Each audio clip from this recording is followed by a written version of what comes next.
It's going to be exciting this afternoon, and we'll start off with the mixed team medal matches. 2 athletes, 1 male, 1 female archer per country. Competition playing out over 4 ends, 2 arrows per competitor in each of those ends. So a mixed team will take 16 shots to decide the winner. Once again, we use cumulative scoring to decide these mixed teams medal matches.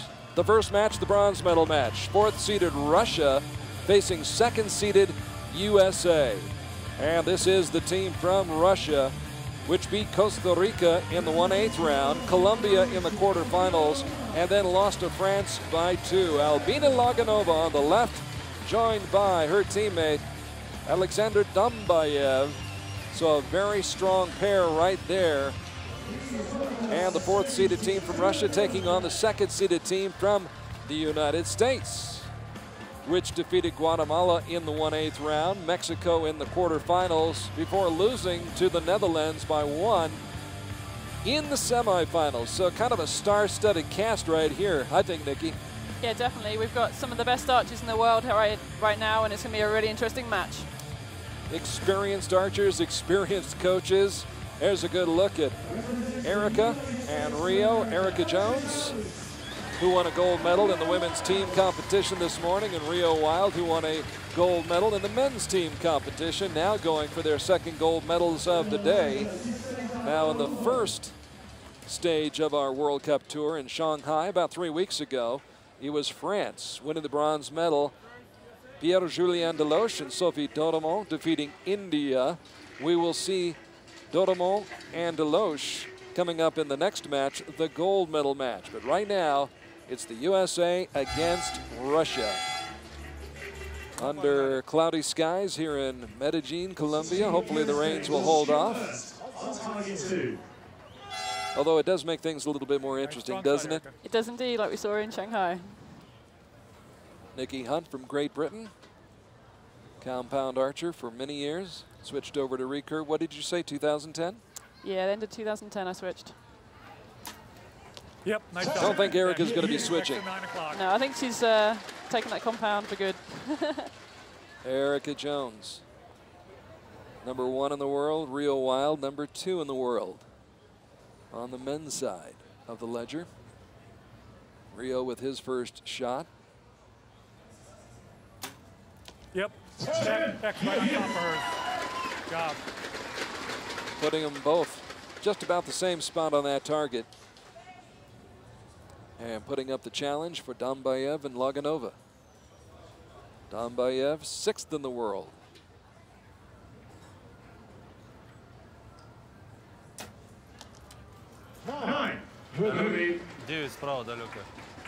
And now Albina.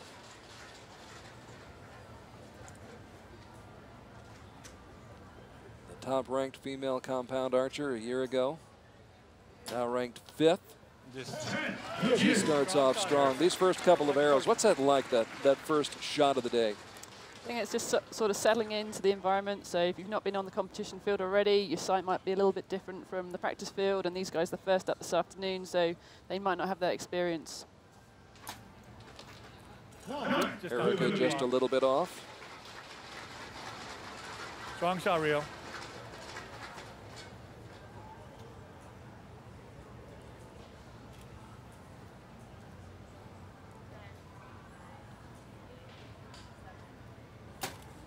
Yep. And with Erika Jones counting him down, let it go with about 6 seconds on the clock.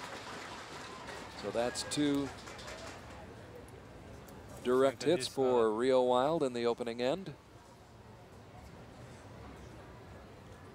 Of course, a chance for the team from the Russian Federation to catch up, depending upon this shot by Albina LOGINOVA.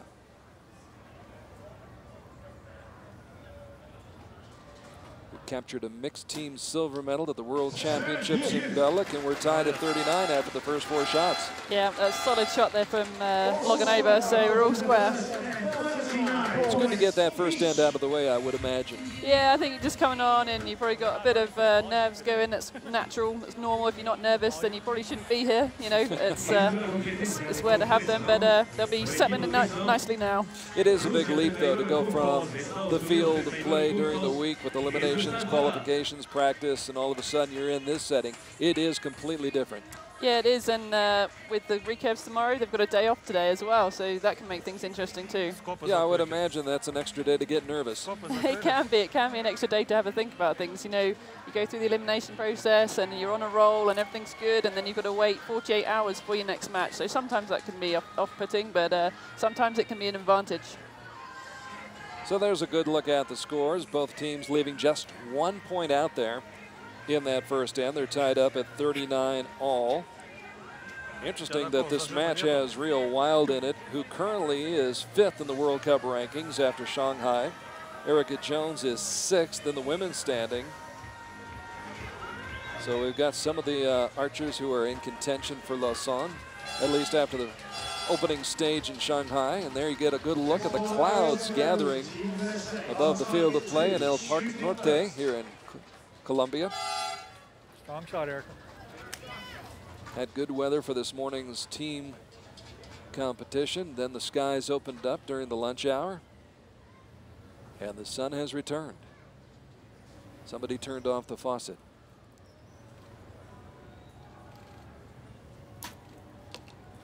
Just out of Erika hoping to turn on the heat. It comes up with a 9.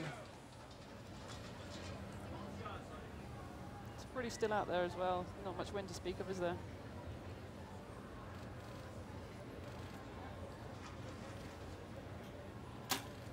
Yep. Another 10 for Rio. That's about all you can hope for, is to have a still wind conditions. Yeah, absolutely.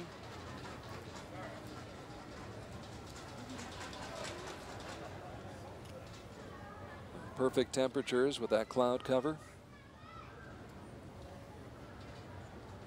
Good lighting on the target. And another low shot.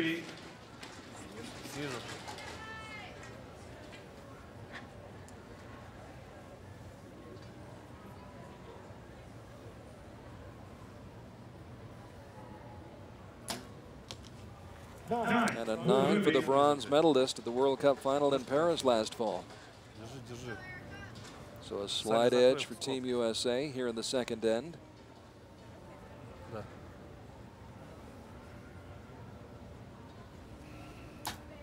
Yep. And that's the form that Erika Jones used to defeat Albina LOGINOVA this week during eliminations.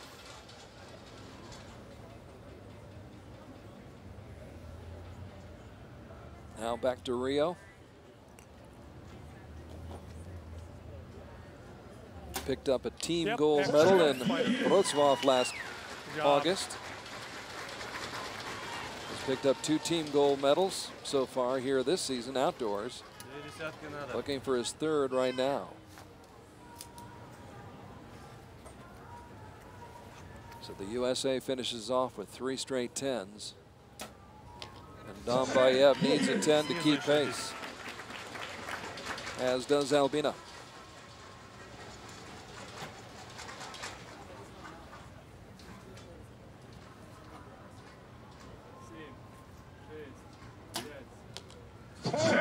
So it stays close, which is exactly what you'd expect with these 4 archers. Absolutely, yeah. The Russians are both well on the first one. They've both tweaked their sights there, and they've nailed the middle, so it's an interesting match.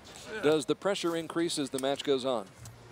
I don't know, I think it depends on what's going on, but I think as an archer you really should be in your focus zone, so you shouldn't really be thinking about what the score is. You know, all you can do is your best, so it's about making that normal shot that you do and just trying to nail the 10. I would imagine there's some days where it's easier to do that than others. Yeah, like every sport. I mean, you go into the office one day and you're actually completely on form, and other days you might not be, but you know, these are all experienced athletes here, and they know what they're doing under pressure. They appear to be locked in right now, and they also appear to be under umbrellas as the skies have opened up again just a little bit. Light rainfall coming down here at El Parque Norte in Medellin, Colombia. Stage 2 of the 2014 World Archery Outdoor World Cup season. And Erika trying to remain focused underneath that umbrella, trying to stay dry.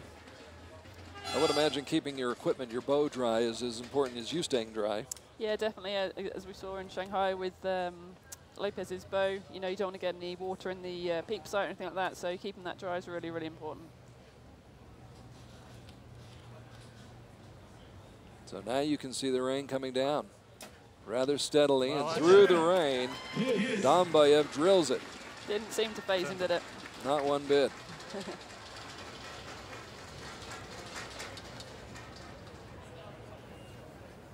And Albina not likely to be fazed by it either. So a 9 for the woman who won the World Cup final in Edinburgh in 2010. Won the world title in Torino in 2011.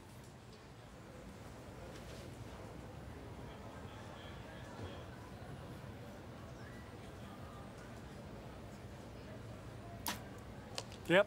10. 8 o'clock, full Where shot. she wanted to put it.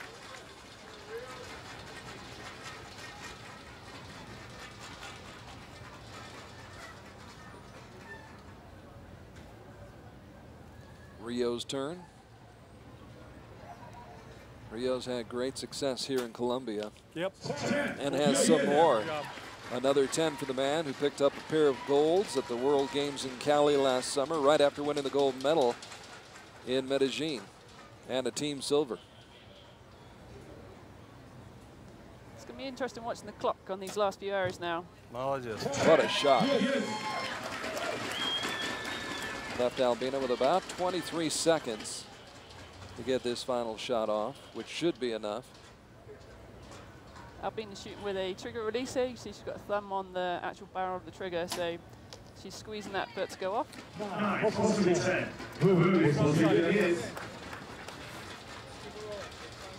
The Americans, on the other hand, both certainly Erika is shooting back tension, so these guys are taking a little bit longer to shoot. We've got 25 seconds left with 2 arrows to go. That's Yep, first. full shot here at 9 o'clock. She didn't look all that happy when she let it go. No, she knew she had time pressure there. We've got 15 seconds now. Rio's on it, so it's going to make this a nice, strong shot. Down to 10 seconds, under 10 seconds for Rio Wilde to get the last shot off. 5 seconds, 4 seconds. He lets it fly, and close. Maybe too close to call from our vantage point. We'll have to wait and see. And that would certainly make things interesting. The USA had gone up by 2. The lead may be at 1, depending upon how the judges see that last shot right there. Let's go back to what you were talking about a moment ago, Nikki Hunt. Nikki Hunt from Great Britain joining us here on Archery.tv, talking about the difference in the releases and what Albina's using in the back tension. Compare the two. So Albina's got her thumb on a trigger, a barrel of a trigger, so... She decides when to release. Well, not necessarily. Okay. So there's 2 different ways to shoot a release aid. You can either consciously decide you're going to shoot now, or you can lay your thumb on there and you have a technique of relaxing that makes that go off. So Albina, I would imagine, will still be shooting a surprise shot, although she has a trigger. Okay, and that's what I used to do.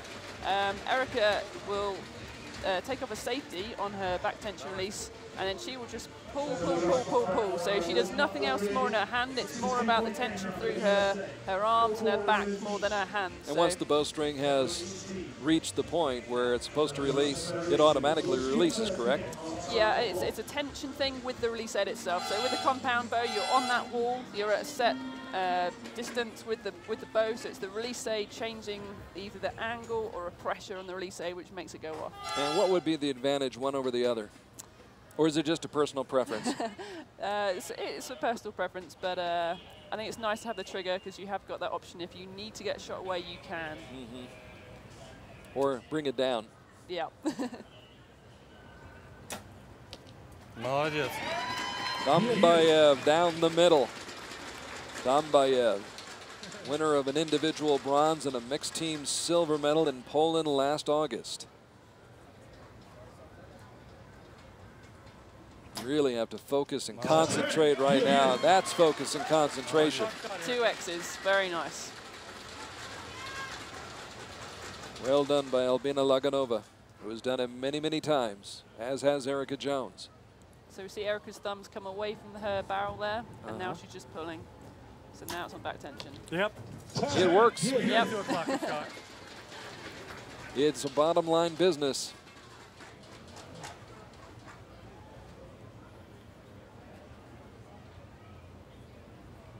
Rio trying to put the U.S. back up by 2. Yep. Does just that. Yeah, Rio shooting a back tension as well, so you see his thumb come off the safety and he just pulls through. This is why these guys are taking a little bit longer to shoot their arrows in the time. Because of the back tension. Exactly. Good look at Alexander DAMBAEV, Nice. who emerged on the scene late last summer and really has come on strong. Won a mixed team gold medal in Ogden in 2010. And defeated Braden Gelantine in the quarterfinals of the World Championship in Belek last fall. So he is an archer to contend with, as is Albina. These two work very well together.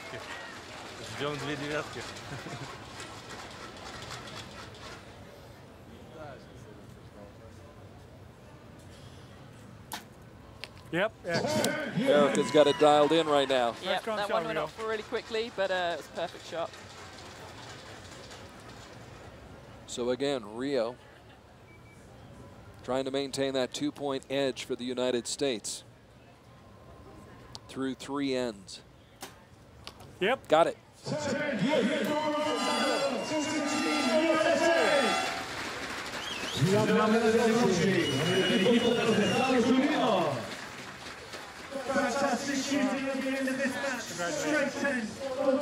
So Rio Wild putting the match away.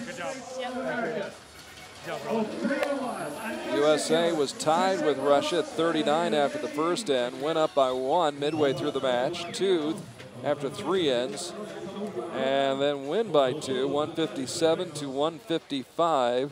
Interesting that both teams finished out strong with 4 straight 10s to finish off, but Russia just too much ground to try to make up.